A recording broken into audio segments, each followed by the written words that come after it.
Hello there. This is going to be a general love reading for all signs. Today is Saturday that I'm filming this. It's some kind of a big shift. And then I just saw the number 8 in my head. 8 is abundance. 8 is infinity.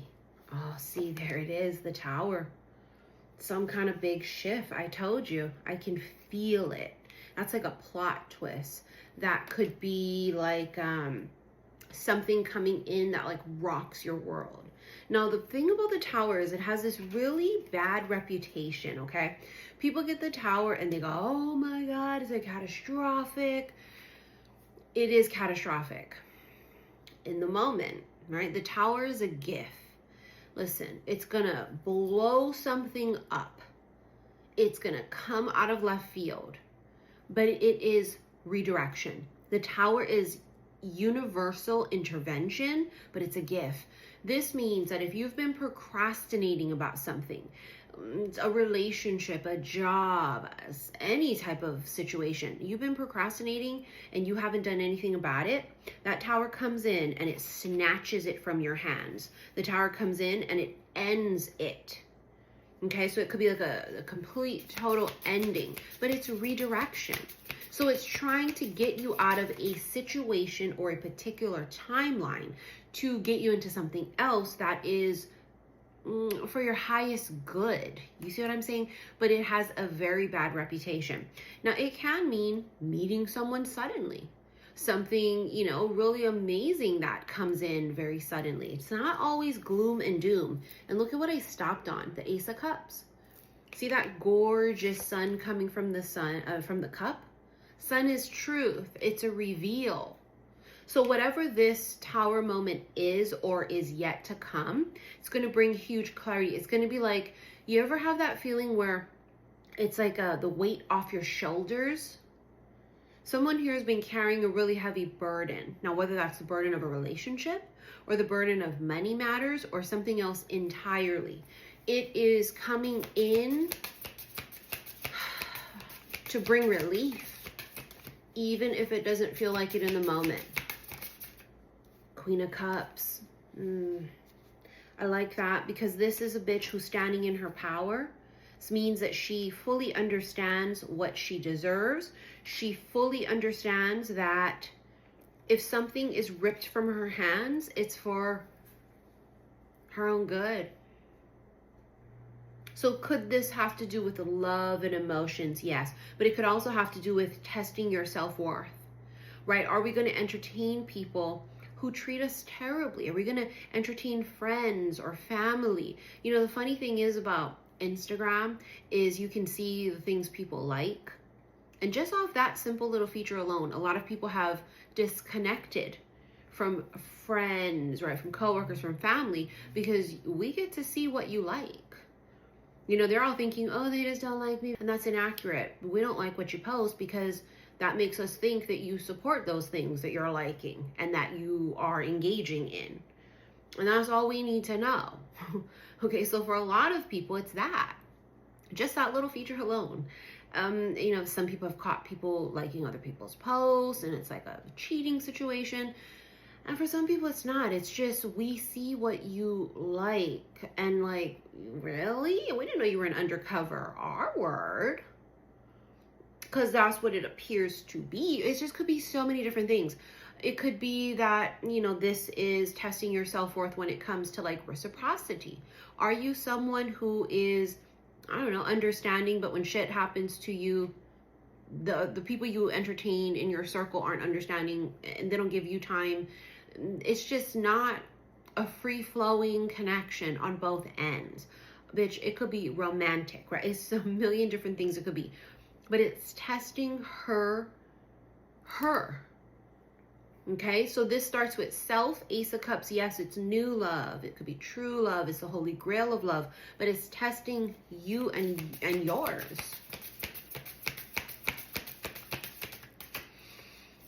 I knew that Tower was going to come out in this spread. I just didn't think it was going to be the very first card. Eight of Pentacles and the Two of Cups. So Eight of Pentacles is working on something. There's something being worked on behind the scenes, something that you are unaware of. And this is two people who see eye to eye, two people who appear to be like a perfect match. Two people who,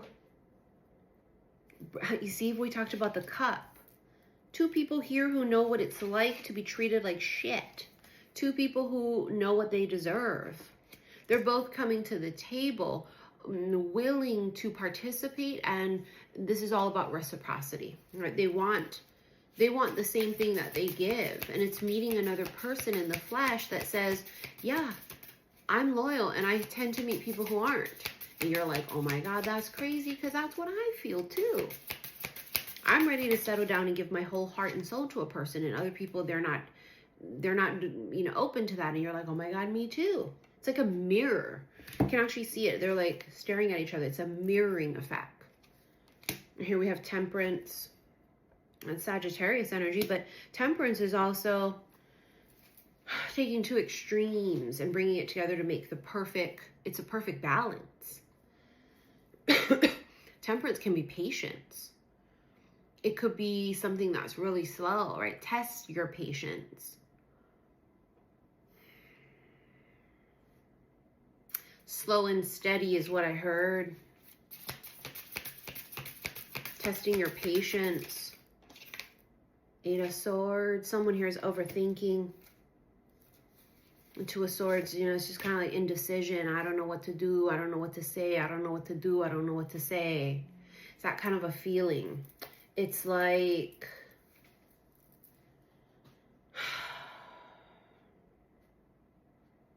you can see in both cards back to back, the eyes are blindfolded, which give the illusion of not able to see something or unwilling to see something. Now, if that was the case, that you was unwilling to see that somebody was shit and wasn't treating you well and all of these things, family, friend, foe, romantic interest, that's that Tower coming in and ripping it from your hands, ripping the blindfolds off, making you see the truth of things that you may not have wanted yourself to see, things you were in denial about, right? It's the truth. It's the truth of things. No longer rose-colored glasses. Knight of Rods. Could be a younger fire sign. Justice, getting what you deserve. Okay, do justice. You got the Lovers. That's such a beautiful card too. This is the Aquarian Tarot. I got it from Salem. The Lovers is exactly what you think it is. It's two people that are madly in love. I don't know how else to say it. You've got the Two of Cups too. Let's not forget that. So not only do you and this person see eye to eye, not only are you guys mirroring each other, right? But it's also this like undeniable, uncontrollable pull towards the other. It's magnets. You know, and this right here looks like they're dressed really nice, like it's a wedding or something. You know what I mean? These two, and with Justice especially, right? It's giving some sort of a formal commitment, which could very well be marriage. It's definitely marriage. You've got the Empress. We talked all about that, right? Knowing her worth. This could also be the mother energy for some of you. That the matriarch energy is coming through.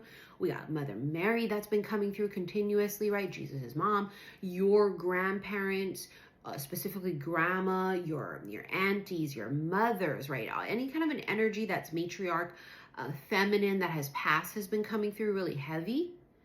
You got the Hierophant here, which is Taurus energy, but that's commitment. That's higher commitment. It's also higher self. It's an elevation here. This could test you. This could be like your biggest test ever. This could be something that comes in and it's testing how you handle it, how you react to it. Are you going to let it go? Are you going to let the chips fall? Are you going to let this be destroyed completely? Are you going to trust the universe? And if it's happening right now, it's happening because it's supposed to, even if it feels terrible in the moment. Nothing, you see, sometimes we get into a situation where it's like so horrendous and we go, there's no way out of this. This is so horrible. First of all, fuck what other people think. Everybody's fucked up and made mistakes. People like to walk around thinking they're holier than thou, and they're not. right? And so I think people, they get really down on themselves when they make a mistake and they go, well, I chose wrong again. It doesn't matter. It's okay. Sometimes you get duped. Sometimes you just didn't want to see it. But don't get down on yourself for what other people are going to think and how they're going to judge you. It's your life. You may have needed to go through that situation because it was your final test to learn self-worth. Okay? I mean, it could be that one little, situation was one step that takes you to the next step, and you wouldn't be able to get to the next step without that first step. Some of us are more stubborn than others. I can relate. Like sometimes the universe really has to come in and, chin check me, Caesar Milan me. Listen, like I said, we all fuck up. Nobody is perfect. People like to pretend they are. They're not. Some people are so worried about other people's business. Don't worry about that here. You working on you. This is higher self, elevation of self and frequency and vibration. And this could be testing the two of you too. If this is an ongoing connection, this is a test possibly of separation. How are you both going to handle it? During this time of separation, are you just giving up and sad and head in the pillow and crying uncontrollably? Or are we working on ourselves during this time of separation? Okay, because remember, you mirror each other with that Two of Cups. That means what you're doing, they're doing too. So if you're sitting around lollygagging, refusing to better oneself, if you're sitting around wallowing in sadness and depression and just refusing to look at the bright side of things and get up and go. Like you get knocked down, life hits you and knocks you out, you get the fuck back up. Remember what you're doing, it mirrors on them. You're mirroring each other. So if you feel really discouraged, like you want to throw in the towel, what do you think they're going to feel? Right? If you love yourself and you say, listen, this is a huge mistake, but is it a mistake or is it a lesson? Right? Is it a loss? People are just so hard on themselves. Of course we are, because we are our own worst critics. Like no one could critique us more than ourselves. But shit happens. That's what this tower moment feels like. It's like shit happens. And once this tower happens, you'll never repeat this mistake of whatever it is again. And sometimes it takes that for us to learn. This is the thing, is a lot of these feminines, especially my soul tribe, the ones that follow me, they're rule breakers. They're the ones that have, like, for lifetime after lifetime been fighting against the patriarchy.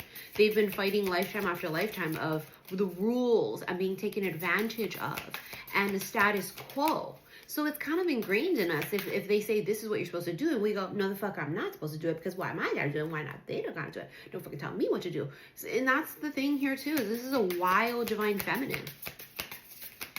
Wild divine feminine. That's not a bad thing. It just means that that's where you are. You've lifetime after lifetime had to go through some shit, and it's ingrained in you to rebel, is like the best way I can put it. I mean, that's like a fucking full-blown witch. And we know why witches feel that way, because of what has happened in the past. Got the Hanged Man and the King of Rods. So King of Rods is the King of Wands, and the Hanged Man is a pause, stagnancy, nothing happening. Why was there stagnancy? Because someone here didn't take any action. But the beautiful thing about the Hanged Man is that it's a change in perspective. It's like enlightenment. It's like the light bulb goes off, seeing something differently, right? He's hanging upside down. He's seeing something completely different. But it also does symbolize a huge pause. It's like a stop. But it's not a stop, it's a pause. How do we know that? Because you got the King of Rods immediately thereafter. It is absolutely a pause, not a complete dead stop. Give me one more. One more, please, Spirit. One more, please. 2 came out. 6 of Cups. Past life energy. Also someone returning from the past, and the 5 of Pentacles. Some of you feel abandoned by this person, if this is a continuing connection. You feel like they just dead stop, and it was a stone wall, and it was like a abandonment. They just like stopped communicating. That's hard for us to fathom, because we wouldn't do that unless warranted, right? Like if someone deserves that from me, I ain't speaking to them again. Not in the next life either. So don't know what to tell you. You're going to send a pigeon in the afterlife and hope it gets to me, because it ain't going to happen in this life. But that's because it's warranted. Something is up with the situation where this person no longer deserves our energy. They have to earn our trust again. But honey, they just didn't communicate or just stopped. They removed themselves. Now, was it a tower moment that made them do that, right? A tower moment in their life, like they got knocked over and they had to go through, because it could be. Someone here, or both of you, are going through, it's like a crisis. It's like a huge crisis. Financial, this could be emotional, spiritual. This could be a divorce, right? With the tower along with the Hierophant. Someone here had a huge breakup. Anything is fucking possible. The Five of Pentacles, though, is that feeling of abandonment. You got the Nine of Pentacles here, too. Look how gorgeous that card is. Nine of Pentacles here is someone who is self-sufficient. They're single. They're very single. You got that Knight of Pentacles. He's fully suited, very protective. So whoever this masculine is, he didn't offer anything. You can see the actual pentacles on his sleeve. It wasn't even in his hand to offer.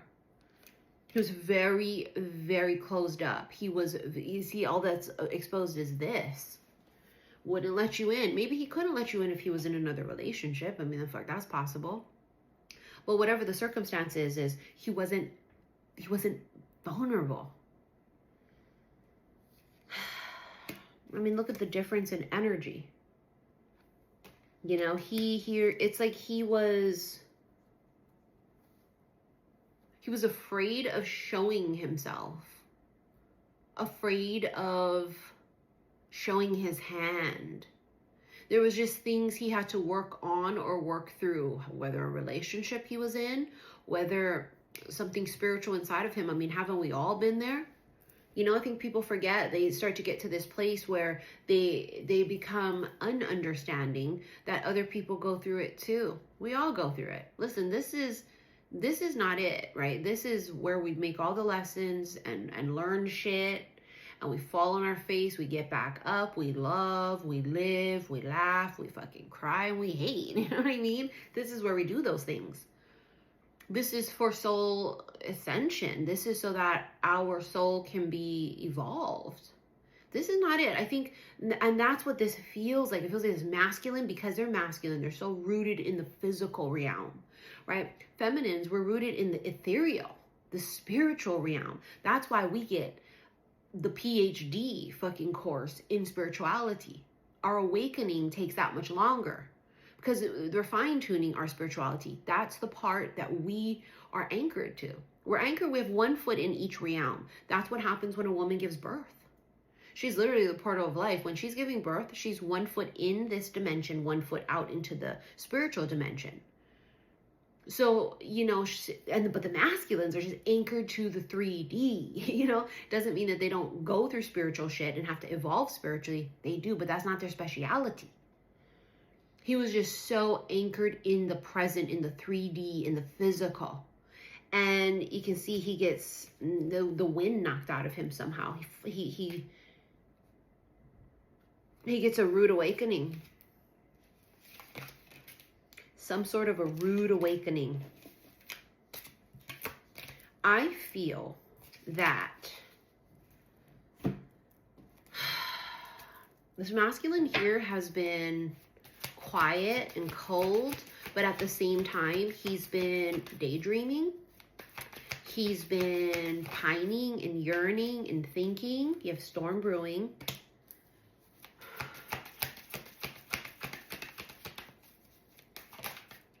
Come away with me.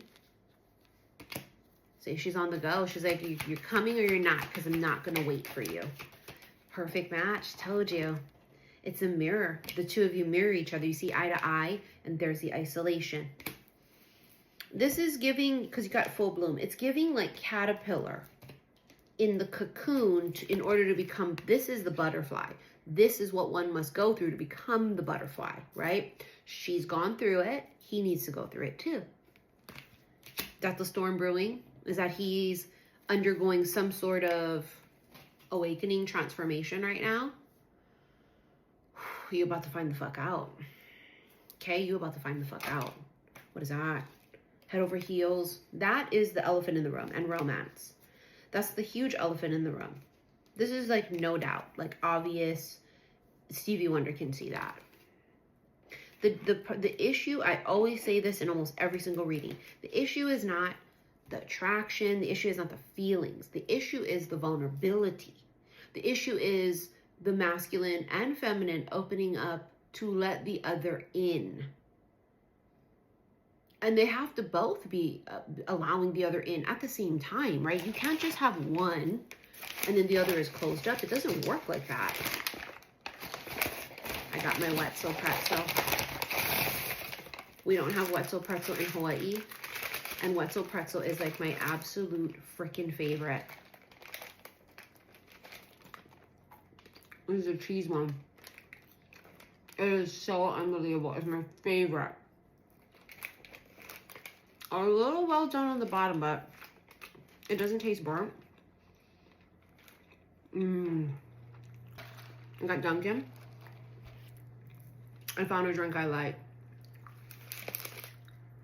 Iced coffee, cream sugar, butter pecan, and caramel.